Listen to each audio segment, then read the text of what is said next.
అనుకుంటున్నారంటే బరువు అయినట్టుంది, లాక్కొని పోతున్నాడు దాన్ని. వదిలేరా, ఇంకొకటి దొరికిద్ది, వదిలేరా అంటున్నారు. వాడు 2 చేతులు చూపించాడు నీళ్లలో. నేనెప్పుడో వదిలా. మరేమైంది? ఇప్పుడు అదే పట్టుకుంది. మీరు నవ్వుతున్నారు కానీ విషయం భయంకరమైంది. మిమ్మల్ని పట్టుకుంటే ఎట్లుంటుంది ఎలుగుబంటి అంటే జస్ట్ పోయి చేయేసిన దాకే మన పని. ఏదైనా తాగుడైనా, వ్యభిచారమైనా, ఏదైనా అక్రమ సంబంధమైనా తగిలించుకునేంతవరకే మన పని.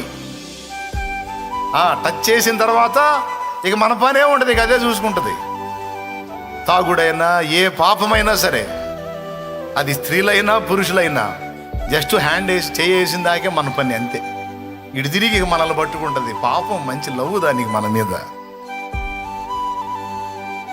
మరి ఇప్పుడు దాని పట్టు నుంచి ఎట్లా పోయాడు.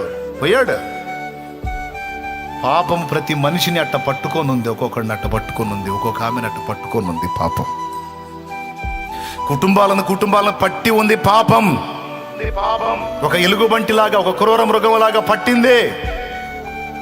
దాన్ని పట్టు నుంచి విడిపించడానికి వచ్చాడు యేసయ్య.